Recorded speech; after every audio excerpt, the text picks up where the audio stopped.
The local government also have the power to generate revenue. Okay, so how did you were a local government chairman from October 2008. Yes. How did you generate revenue from your own local government at the time? Well, often I don't like saying this, but for the purpose of study and for people to understand that you can create something from nothing, I will say this. In October 30, 2008, when I came in, the first thing I did was to change the signature in the account, right? And in the course of that, I saw that the revenue that came in for that month was 30,000 naira. For the month? For that month was 30,000 naira. So what I did was to ask questions, what had happened. And I saw the loopholes, so we started blocking it. Then we got a consultant for revenue, which is Alpha Beta, right? They came in, we started tracking the revenue points. And when I was leaving, I left a revenue of over 23 million naira per month. You can fact check. You can go to Alpha Beta, you can print out the statement and show you all of these things, right? And I also had to improve on the training of the revenue officers, right? In some places, I had to buy bikes for them because there's no point in me buying buses whereby you are going to collect revenue within the wards. So I bought sport bikes, kitted them up, and I improved on their wages too. We didn't have enough revenue officer, so I had non-pensionable workers, right, and took a lot of them to the revenue points and also gave them incentives. If you can generate this much, whatever excess you have becomes a reward. So everybody was out there, you know, trying to generate revenue, which was not even to our full-fledged potential because our cash cow was the International Trade Fair, right? Yes. And the people there wanted to collect revenue on behalf of the local government. We said, no, according to the guideline, you must have a revenue consultant or a revenue company that the local government can work with, right? So at the course of agreeing that agreement, they allowed us, they gave us an office. We're about going in was when my time expired because it took a very long time for negotiation. And we do not also have that, that force, and we didn't want to go to court. So it's about persuasion and all of that.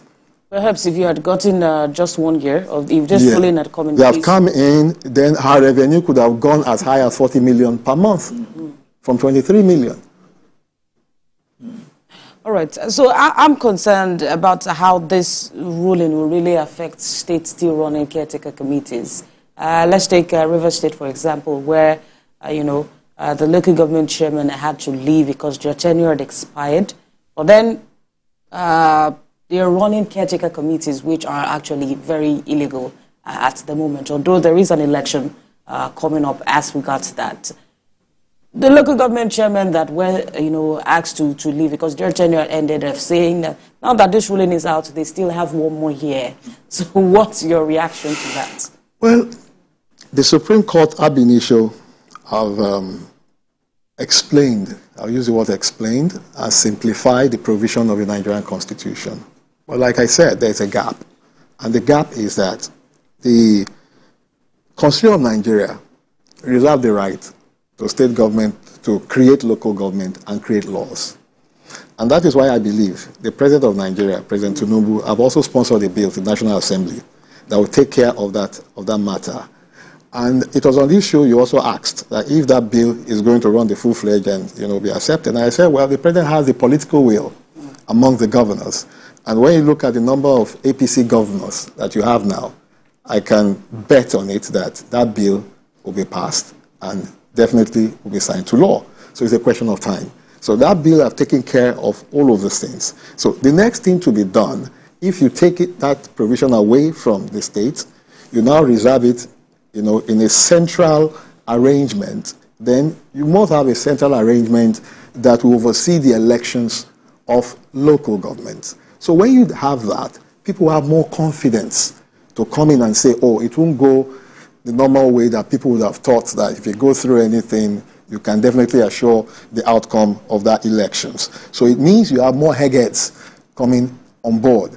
A situation whereby you, yourself, professors, even skilled people without any, very strong literary qualification can come and contest.